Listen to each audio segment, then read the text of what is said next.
Bahan baku pembuat enzim adalah asam amino. Bahan baku pembuat enzim adalah asam amino. Di mana terdapat asam amino yang terbaik? Asam amino yang terbaik terdapat pada 19 jenis tanaman Al-Quran. Saya buka kepeannya dulu, belum ingat semua. 19 jenis tanaman Al-Quran. Catat ya. Dan kompon-kompon untuk pembentukan namanya kompon itu senyawa untuk pembentukan NAD. NAD itu apa? Salah satu energi dasar kehidupan yang ada pada sel kita. Itu kompon atau pembentuk senyawanya ada pada produk-produk Allah yang dia sampaikan atau Rasul sampaikan dalam Al-Quran. Yang pertama, man. Dalam surat kedua ayat 57 atau surat ke-7 ayat 160 atau surat ke-20 ayat ke-80, manna wassalwa. Apa itu? Jamur. Saya tuh lebih senang kajian-kajian ini tuh tidak di live nanti ke depannya biar orang pada datang dan nyatet ya. Dan memang sengaja tidak ada materi karena kalau pakai materi saya malah justru bingung ngomongnya. Maksudnya pakai slide. Yang kedua, basal. Basal ini dalam surat kedua ayat 61. Apa itu? Bawang. Bawang merah, bawang putih. Yang ketiga, foam. Surat kedua ayat 61, garlic, bawang putih. Jadi kalau Anda ketemu dengan orang-orang yang susah punya keturunan atau mungkin banyak masalah tubuhnya, simple kok sebenarnya. Suruh dia puasa selama sebulan penuh, detox total tubuhnya dengan puasa dan makan produk-produk Al-Quran ini. Ya. Tadi apa tadi? Bawang putih. Yang ketiga apa? Yang keempat apa? Khardal. Khardal ini mustard. Mustard ini dalam surat ke-21 ayat 47 atau surat 31 ayat 16. Apa itu? Biji-biji rempah. Semua komponen. Jadi ya, manusia dari tanah, ya, manusia diciptakan Allah dari saripati tanah.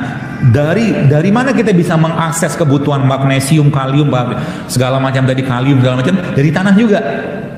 Ya, itu kata kuncinya. Jadi semua bumbu-bumbu itu bisa membuat mudah melahirkan.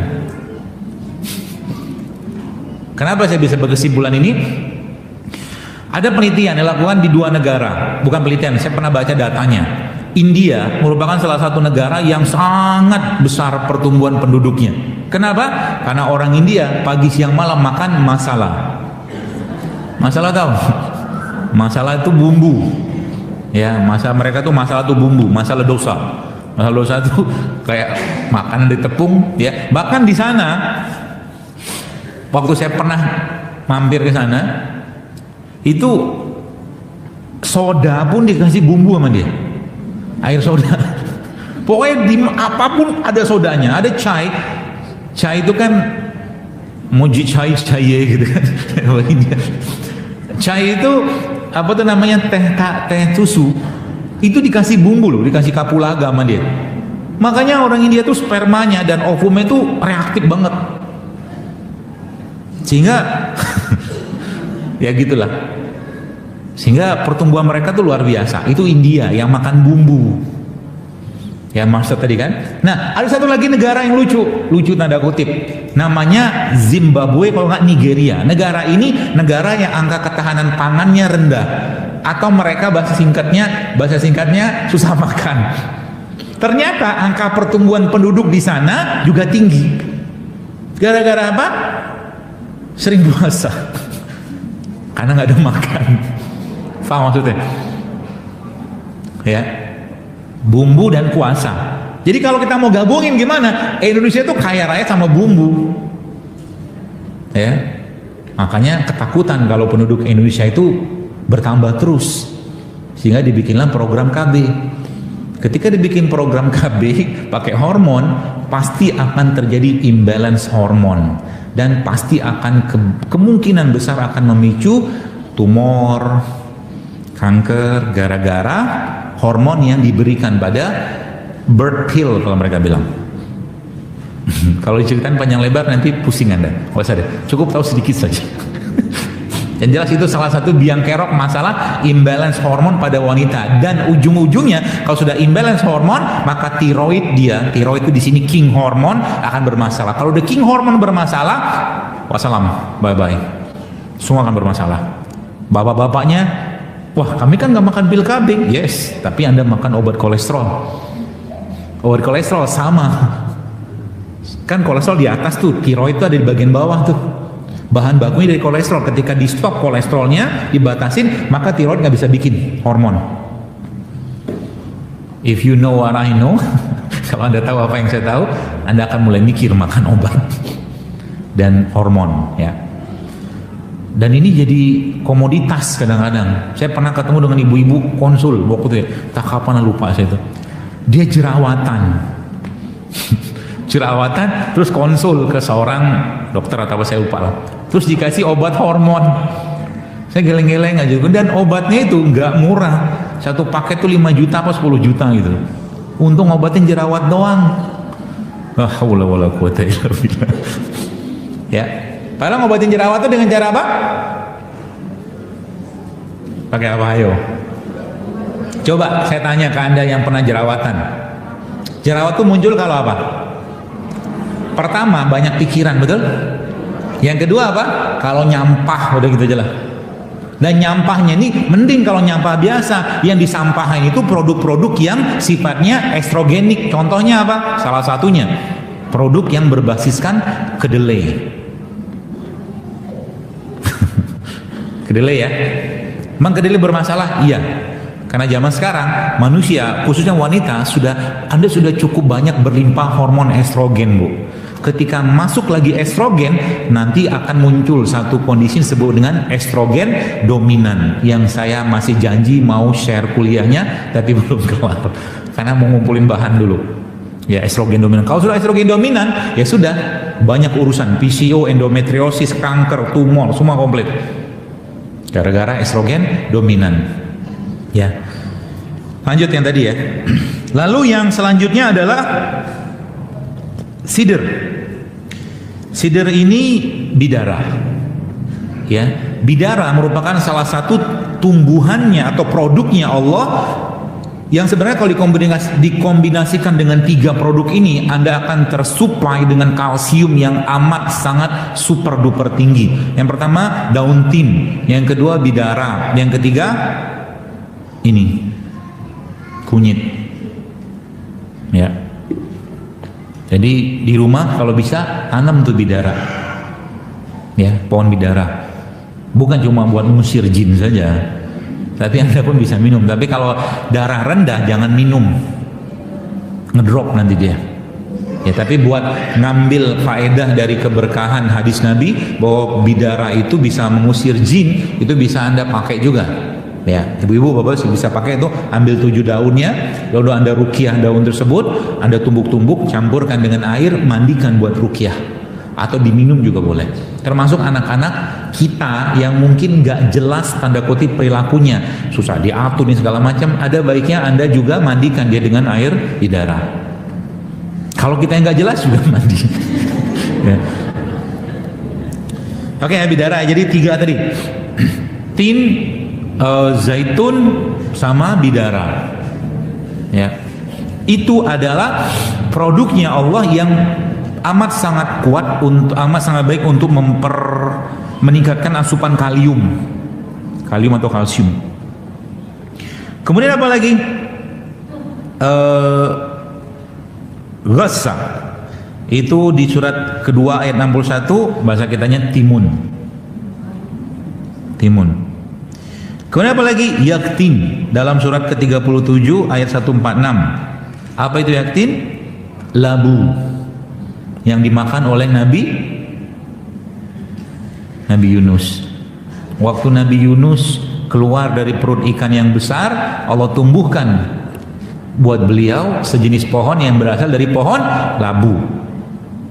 Ya, Bukan pohon rambutan, bukan kelengkeng, bukan mangga, tapi labu. Kenapa? Ternyata labu itu adalah ya produknya Allah yang sangat-sangat baik untuk memperbaiki pencernaan orang-orang yang sedang bermasalah. Karena kan dalam perut ikan kan beliau nggak makan. Jadi kalau Anda ketemu dengan orang sakit emah atau dispepsia, kasih labu sama dia. Labu apa? Labu apa aja? Emang labu ada berapa macam? Bapak-bapak nggak paham, pokok tahu. Bapak terima jadinya aja, udah jadi kue labu gitu ya. Labu siam, labu, pokoknya labu lah, yang kuning-kuning itu. Kuning kan labu kan? Iya. Kalau enggak, ibu bapak bisa pakai produk yang sejenis labu yang cukup banyak di tempat kita, namanya ubi cilembu. Ubi cilembu itu juga termasuk yang sangat baik untuk orang-orang emah. Tapi saran saya, ubi cilembu itu Anda bersihkan, Anda oven, makan sama kulitnya. Tahu sama kulitnya? Ya. Kalau mau tambahkan madu si labu tadi silakan. Ya. Jadi kalau Anda mulai sekarang mau bikin kue-kuean, ya, saran saya kurangilah gula. Ya, ganti dengan madu atau gula aren atau gula kelapa. Kemudian apa lagi? Lentil itu kacang-kacangan. Kalau orang sekarang, orang-orang di nutrisi nyebutnya itu protein. Kacang-kacang apa? Kacang-kacang yang tidak bersifat senoestrogen. Contohnya apa? Almond, walnuts, pistachio. Exclude kedelai ya, di luar kedelai. Kedelai jangan minum deh. Saran saya ibu-ibu jangan minum kedelai. Ya. Karena tadi dia senoestrogen. Dia bisa mengambil alih peran estrogen. Ya. Kacang-kacangan. Yang kedua apa lagi? Tal. Di dalam surat 56 ayat 29, pisang. Tadi yang saya sampaikan itu sebenarnya sudah di sini. Ya. Komponnya NAD, jadi kita butuh energi. Energinya ini disuplai dari apa? Dari 19 jenis tanaman ini. Jadi kalau Anda pengen berenergi, selnya dan karatan-karatan yang mulai raib semua, makalah produk ini, ya. Belum selesai kita. Kemudian yang 11 10. Hah? Oh ya, 8. Yang 8 tadi sudah. 8 apa? Oh, 8-nya tin, maaf. Tin. Buat tin. Buat tin. Fik. Kalau bahasa orang Melayu tingginya fik. Kemudian 9-nya adas, lentil ya. Ke-10-nya itu banana, pisang. Yang ke-11 rehan atau basil. Basil itu apa? Daun beraroma wangi. Salah satunya apa? Kemangi. Ya. Dan lagi-lagi saya katakan Bapak sekalian, Indonesia berlimpah ruah loh dengan ini. Kalau tiap hari kita membiasakan makan produk begini atau minum apa, teh kayu manis, teh ketumbar, ya, teh cengkeh gitu kan, dikasih madu enak kok. Ya.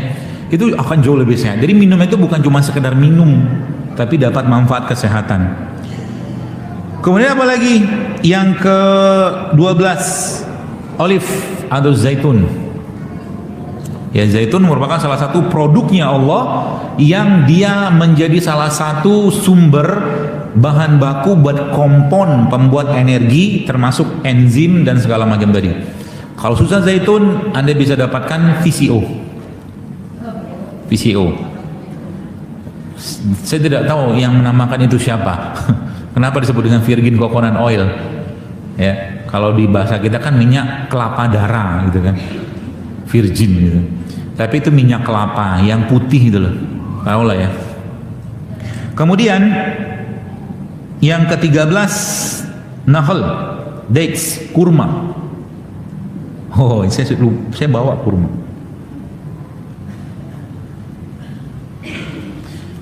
Besi tidak Allah ciptakan di atas muka bumi, tapi besi Allah turunkan dalam proses reaksi terjadinya atau terciptanya alam semesta kita, namanya proses Big Bang. Fusi dari energi atom nuklir dan terjadi pada proses Big Bang itu salah satunya menghantarkan besi yang Allah turunkan dari langit menuju bumi, dan besi itu ada dalam kurma. Masya Allah ya.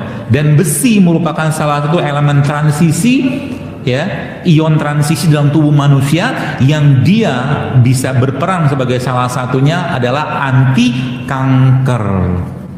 Itu sebabnya Nabi SAW sebutkan sebuah riwayat, Rasul itu pernah dalam 1 bulan, Bapak Ibu sekalian, pernah 1 bulan saja ya, itu hanya minum air putih sama kurma saja 1 bulan.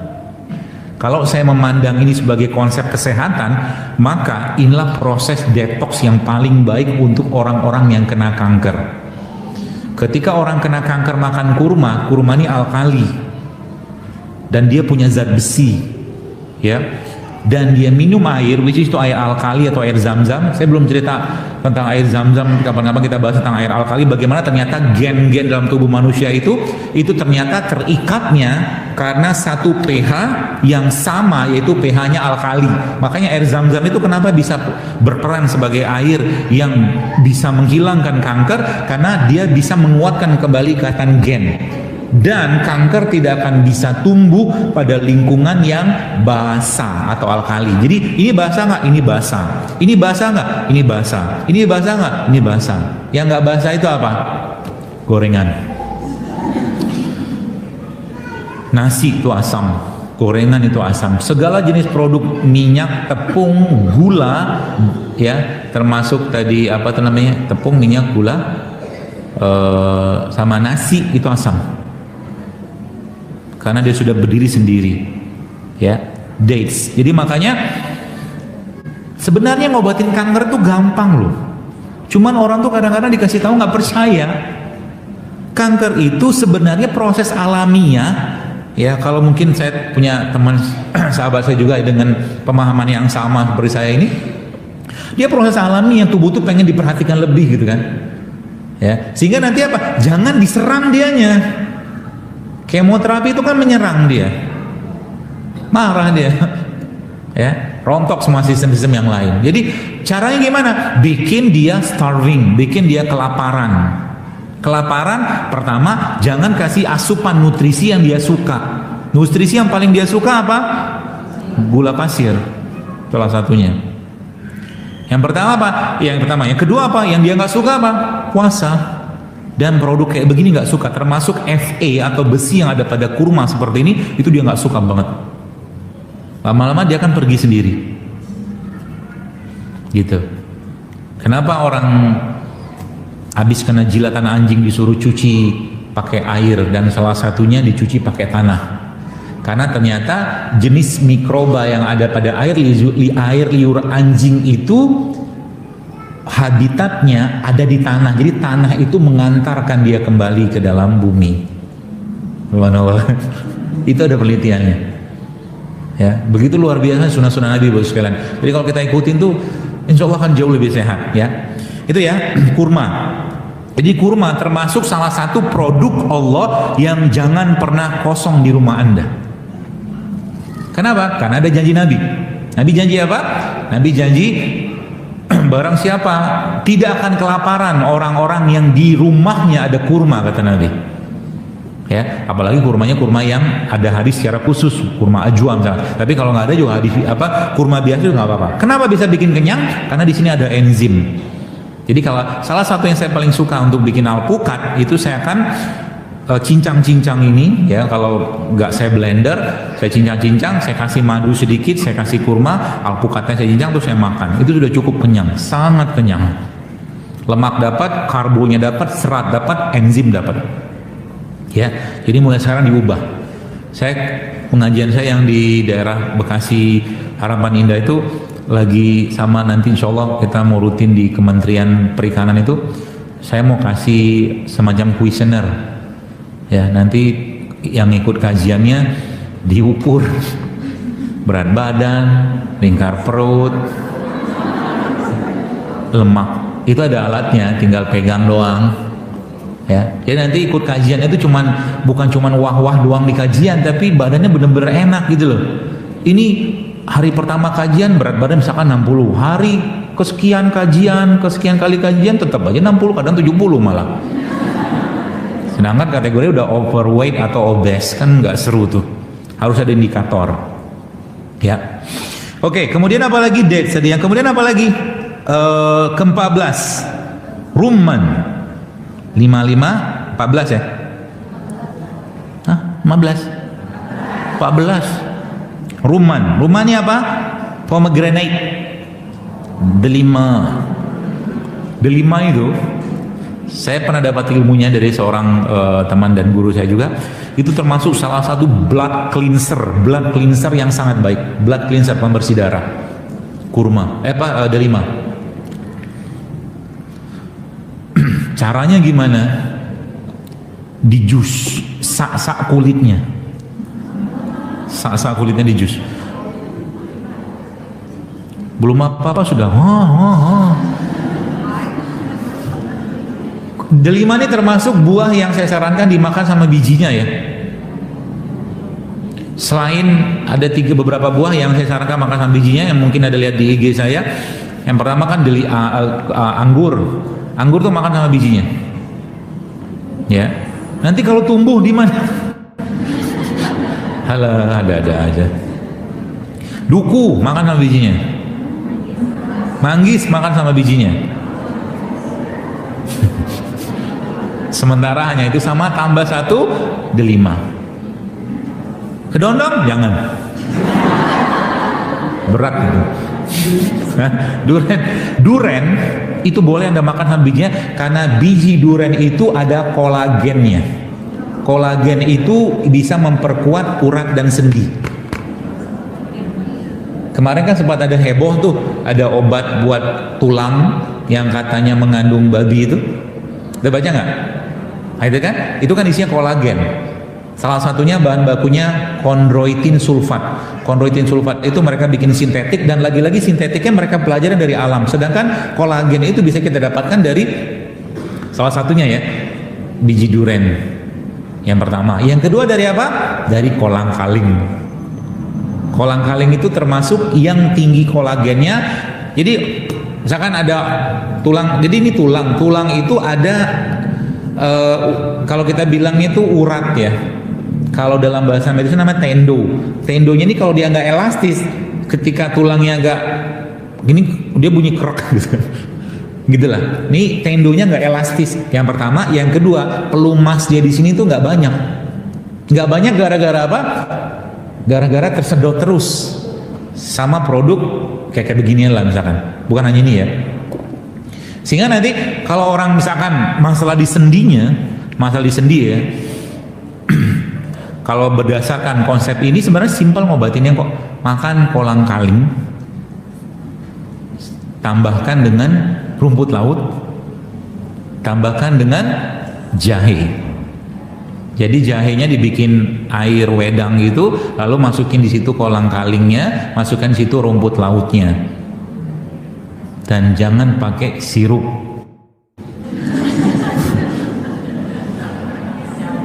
Nanti Bapak Ibu sekalian kalau begini, saya tuh membayangkan kalau kita paham konsep ini, kita akan bahagia banget dengan kedatangan Ramadan loh. Kenapa bahagia? Bener-bener detox total badan kita tuh. Ya, secara fisik ya, secara ruhiyah itu jauh lebih dahsyat sebenarnya. Ya, makanya para sahabat Nabi itu ketika bulan Ramadan mereka ngapain? Tidak bikin pasar beduk, pasar berbuka. Ya kan, kalau sekarang kan setan tuh nggak tinggal diam. Kalau Anda baca buku Talbis Iblis ya, karangan dari Ibnul Jauzi, itu ngeri loh. Talbis Iblis, apa tipu daya iblis. Pokoknya semua sisi itu nggak boleh dia lihat manusia itu deket sama Allah gitu kan. Orang yang nggak suka makan dibikin hobi makan sama dia, sehingga apa? Kegemukan, obesitas. Makanya ada hadis Nabi kan, kata Nabi apa? Di akhir zaman nanti engkau akan melihat banyak di kalangan umatku yang mereka semuanya laki-laki, maksudnya perutnya buncit, maaf. Itu bagian dari fitnahnya iblis. Makanya kalau Anda punya suami yang mohon maaf badannya agak gede, bahasa halusnya ya, gede depannya gitu kan, perutnya maaf, coba challenge sama dia. ajak challenge. Yuk kita sama-sama perbaiki yuk pola makannya. Anda mau nggak usah ke gym kok, kemarin di handphone juga banyak tuh aplikasi buat Anda exercise gitu kan. Tapi exercise itu cuma 20%. Exercise cuma 20%. Tanyalah sama orang-orang yang pelatih di gym itu. Exercise itu hanya menempati 20-an. Jadi promo lagi katanya. Politik. Exercise itu hanya 20%. Ya, hanya 20%. Sisanya 80% apa? Nih, makanan. Jadi nggak usah ke gym. Anda kalau sholat yang benar aja, perut Anda pasti benar. Anda kalau kita sholat yang benar aja, tulang belakang kita pasti benar. Kenapa? Ya karena memang disitulah. Jadi sholat itu ada stretch, relax. Nanti cobain di rumah. Jangan sekarang. Saya nyobain tuh kemarin, sempat nyobain waktu sujud. Waktu sujud itu kan disunahkannya kan kaki kan begini tuh, begini kan nempel kan. Nah itu nanti coba paha dengkul ini Anda rapetin, cobain deh. Ini akan ketarik ke atas. Saya kemarin sempat belajar ilmu tentang pijat-memijat gitu kan. Itu ternyata salah satu banyak masalah orang hernia atau mungkin prolapsus atau apapun tuh karena usus kecilnya keberatan dari toksin yang numpuk akibat sampah-sampahan makanan. Dan itu sebenarnya ketika Anda agak lama sujud dengan posisi, insya Allah sih nggak menyelisih sih, karena yang disunahkan itu cuman ini aja. Ya jadi dengkul itu dirapetin, itu ini ketarik banget bu. Makanya kalau sholat benar-benar dikerjakan secara polanya Nabi tidak terburu, tidak tergesa-gesa, sholat tuh bisa bikin keringetan. Pernah nyobain sholat keringetan? Pernah kan? Keringetan loh, beneran. Mulai dari ininya, ini kan nahan nih. Ini udah nahan nih. Kalau orang sholat misalkan gini ya, tangannya di bawah, nggak dapat ininya, dadanya. Ya, sholat itu di dada kan ini kan, bersedekap itu di dada. Sedekap di dada pasti akan membuka atau meluaskan kapasitas volume paru-paru dan jantung. Rukunya apalagi sampai ke sujud, ya seperti itu. Kemudian selanjutnya adalah tadi 5 ya. Jadi di 5 tuh kita agak susah dapetinnya. Ya, kalau mungkin yang ada yang pergi haji atau umroh itu bisa dapatkan delima yang gede-gede itu. Nah kalau sempat makan tuh sana. Tapi kalau nggak dapat juga nggak apa-apa. Delima Indonesia kecil-kecil, sama kayak kuda Indonesia, kecil-kecil banget. Kemudian yang ke-15 khamat atau miswak atau siwak. Ya.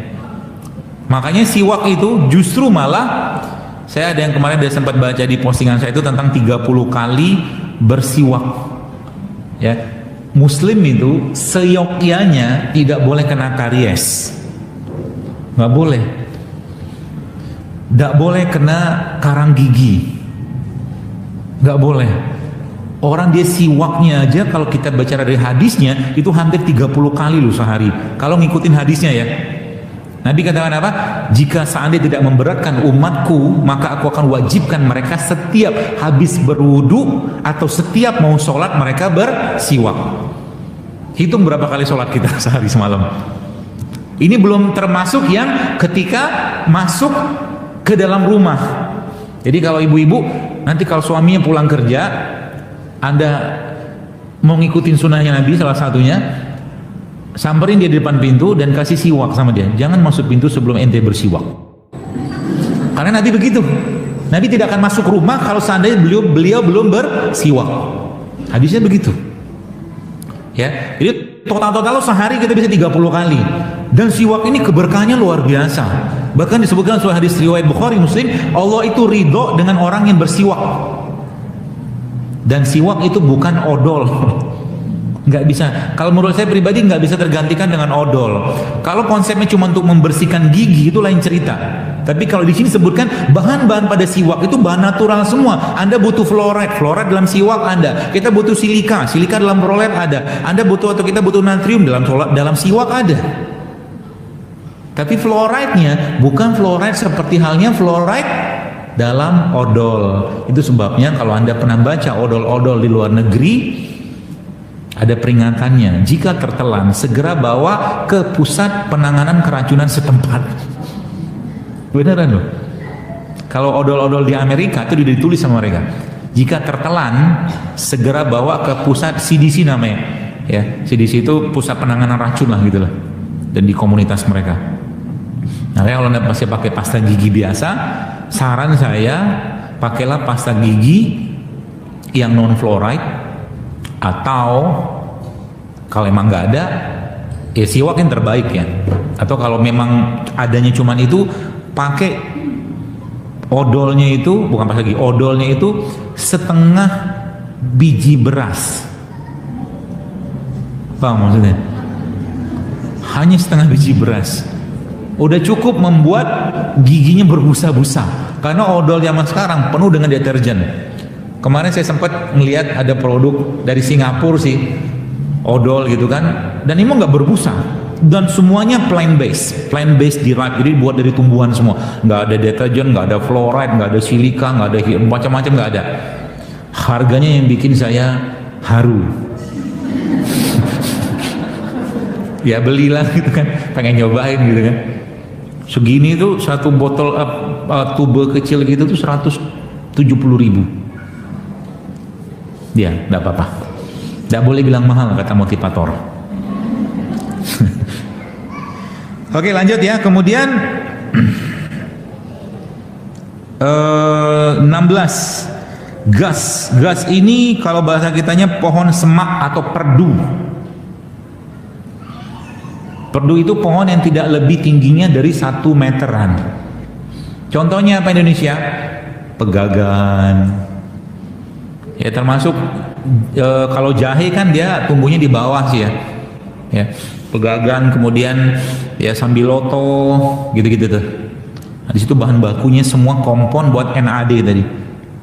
Indonesia banyak sekali pohon perdu, ratusan. Indonesia itu punya sekitar 30.000 jenis tanaman obat sebenarnya. Ya. Saya nggak dipakai. Jadi mulai sekarang niatkan, ini bagian dari ketaatan kita kepada Allah. Jangan mati karena stroke. Paham maksudnya ya? Jangan mati karena penyakit jantung, karena itu penyakit gara-gara makannya bermasalah. Betul? Tidak ada orang, mohon maaf ya, orang yang kena kencing manis, stroke ya seperti itu, penyakit-penyakit itu setiap hari makan buah sayur, jarang menurut saya. Kebanyakan nyampah lagi. Ya. Memang betul sakit itu takdir, tapi kan asbabnya ada yang kita kerjakan, ya. Kemudian yang ke-17, inap ini dalam surat ke-17 ayat 91, bahasa kitanya apa? Anggur. Anggur itu punya satu jenis antioksidan, sehingga saya namanya isoflavon, bukan, lupa saya. Ada pada anggur ini yang juga termasuk anti kanker pada anggur. Dan yang paling tinggi justru sebenarnya letaknya ada pada bijinya. Jadi biji anggur itu sebenarnya antioksidannya itu jauh lebih tinggi daripada anggurnya itu sendiri. Makanya ada satu minyak dari biji anggur namanya grapeseed oil, minyak biji anggur. Ya. Jadi kalau di rumah Anda mulai numis-numis segala macam yang tidak terlalu panas ya, itu bisa Anda pakai zaitun. Jadi nggak usah, mulai meminimalkan menggoreng makanan. Tumis lebih baik. Tumis itu kan apinya sedang ya. Kalau goreng kan sudah 100 derajat semua rata-rata. Tumis, kukus, rebus itu jauh lebih baik ya. Itu anggur. Kemudian yang ke-18 zanjabil atau jahe. Ya, jahe ini merupakan salah satu produknya Allah atau 19 jenis tanaman Al-Quran yang dia merupakan salah satu komponen pembentukan energi dalam tubuh manusia. Itu sebabnya salah satu minuman penghuni surga adalah jahe. Di surga tidak ada es teler, tidak ada sirup. Yang dimakan di surga itu bagus-bagus semua. Jadi biar nanti nggak kaget waktu di surga, nah mulai sekarang kita biasakan minum jahe ya. Berarti malaikat sajikan jahe gitu kan, wah ini apa nih? Jahe, oh ente nggak tahu gitu kan. Dulu di dunia nggak sempat minum jahe, minumnya teh manis terus Teh juga termasuk perdu ya, teh itu termasuk perdu. Makanya teh hijau, teh hitam atau white tea itu bagus. Bagi Anda yang melakukan intermittent fasting, sebenarnya itu sangat disarankan. Ada beberapa jenis minuman disarankan. Yang intermittent fasting itu gini lah. Udah paham belum? Jadi gini, misalkan Anda makan terakhir jam 6 sore, oke? Habis itu Anda nggak makan lagi sama sekali sampai jam 6 pagi. Sudah berapa jam? 12 jam. Itu udah kategori udah intermittent fasting tuh. Ya, dan Anda akan merasakan lapar di situ. Ketika lapar jangan makan. Biarin dulu lapar itu. Lalu tergantung Anda mau settingnya intermittent fastingnya berapa lama. Tapi kalau seandainya saya senang itu saya pernah ngerjakan hampir 20 jam. 20 jam gak makan besar ya, tapi cuma minum saja. Ya. Itu kalau misalkan jam 6 paginya Anda gak makan, terus cuma minum saja, apa yang diminum? Teh hijau salah satunya. Kemudian kopi light, kopi yang ringan. Kopi yang pahit tapi nggak pakai gula. Kopi yang mungkin 1 sendok teh, kopi bubuk ya. Karena kopi akan membantu memboost up, membakar lemak dan metabolisme, bukan lemak aja sebenarnya. Ya, itu. Atau kalau punya satu produk yang lain namanya chia seed. Chia seed itu juga salah satu tanaman, dia Indonesia nggak tumbuh. Dan dia antiinflamasinya sangat kuat karena dia salah satunya mengandung omega 3 chia seed. Itu bisa bikin kenyang. Ada minum itu jam 6 paginya ya, atau minum jeruk nipis juga boleh sama madu. Terus nanti baru makan jam 12 siang. Kalau 12 siang berarti tambah 6 jam, berarti ada 18 jam Anda puasa. Ya, yang pernah saya dengar ya, para sahabat itu ketika mereka berbuka puasa, mereka berbuka saat itu saja, habis itu nggak makan apa-apa lagi, puasa lagi sampai sahur, nggak makan apa-apa lagi. Ya, itu spektakuler buat tubuh ya. Itu intermittent fasting seperti itu. Jadi tinggal mau setnya kayak apa ya. Termasuk mohon maaf bagi bapak ibu yang mungkin ada kena kencing manis, saran saya coba baca buku ini. Buku ini judulnya A Complete Guide of Fasting. The Complete Guide of Fasting, di toko buku ada, sudah terjemahan di Indonesia. Itu mereka menerapkan pola intermittent fasting ini, dan ternyata beberapa orang-orang yang kena DM kencing manis itu totally bisa bebas dari insulin, bener-bener bebas dengan menerapkan pola itu, dan dia kasih panduannya di situ. Nanti bisa dibaca di buku itu ya. Polanya intermittent fasting. Jadi kalau kita yang tidak ada masalah dengan tubuh kita, ada penyakit seperti apa, tetap Anda bisa lakukan intermittent fasting ini. Dan karena apa? Karena konsep makan sedikit banyak bergerak itu tidak akan bisa diterapkan atau tidak akan bisa optimal kalau tubuhnya penuh sampah. Nggak bisa. Karena yang jadi masalah bukan di kalorinya, tapi di resistensi hormonnya. Nganggu-nganggu paham atau pura-pura paham? Resistensi insulin itu pada orang kencing manis salah satunya ya, atau DM, itu cuma bisa diperbaiki dengan cara apa? Dengan cara dia puasa atau menyengajakan lapar. Hanya itu. Itulah bagian daripada sunnah Nabi. Itu sebabnya di perang Khandaq yang pernah saya baca, perang Khandaq itu perang parit gitu kan. Nabi SAW hanya saat itu memang sedang suplai makanan tuh minimal banget, sehingga saat itu yang pernah saya baca mereka cuma makan 1 butir kurma satu hari. Ya, 1 butir kurma satu hari. Dan ada 1 jenis tepung yang dibagikan Rasulullah saat itu untuk para sahabat, dan mereka berperang dengan kondisi seperti itu. Kemudian yang ke-19 Al-Fafa. Ya, dalam surat 78 wa jannatin al-fafa. Alfalfa itu apa? Rumput-rumputan, daun atau rumput-rumputan hijau. Kayak begini nih. Ya sawi, ya apa tuh namanya? Daun seledri. Ya, daun seledri itu sekarang lagi trending banget tuh sebagai salah satu sayuran yang digunakan untuk mendetoks orang liver yang pertama, yang kedua untuk orang-orang yang tiroid. Semua orang yang bermasalah di hormon ujung-ujungnya biasanya akan perginya ke tiroid. Kemudian yang ke-20 honey, madu. Ya. Sudah dijelaskan tadi. Kenapa madu itu menjadi sebuah pilihan yang luar biasa? Karena emang semua kebaikan tanah ada pada madu. Semua kebaikan tanah ada pada madu. Kan lebahnya kan ngambil saripati dari tumbuhan di daunnya, yang daun tadi ada pohon, ada batangnya, ada akarnya, dia ke tanah, disedot situ. Dan yang terakhir habatus sauda. Ya. Jadi subhanallah, hadis-hadis tentang habatus sauda ini kan luar biasa. Bahkan Nabi mengatakan habatus sauda itu obat segala penyakit kecuali asam. Asam itu apa? Maut. Ya. Jadi kecuali, bahkan sebutkan itu kecuali kematian. Ya. Jadi habatus sauda itu, Anda tahu pengguna habatus sauda terbesar di dunia di mana? Jerman. Jerman itu mereka memasukkan habatus sauda dalam produk kosmetik mereka, toiletries, semua mereka masukkan. Makanya Jerman itu yang paling besar impor habatus saudanya dari Ethiopia. Ethiopia itu salah satu penghasil habatus sauda terbesar di dunia. Ya, jadi Anda bisa bikin kue dari gandum, ya, gandum utuh atau mungkin apapun itu bisa dicampurkan dengan habatus sauda kayak begini. Ya, kemarin saya nyoba bikin kuenya judulnya kue berantakan. Saya bikin pakai tepung almond. Ya, tepung almondnya saya kasih macam-macam lah gitu kan. Rasanya sih enak, cuma berbentuknya nggak jelas. Ya, tapi bagi saya enak lah gitu. Jadi konsep makanan tuh selain dia yang paling utama halal, yang pertama, yang kedua dia harus sehat dulu deh.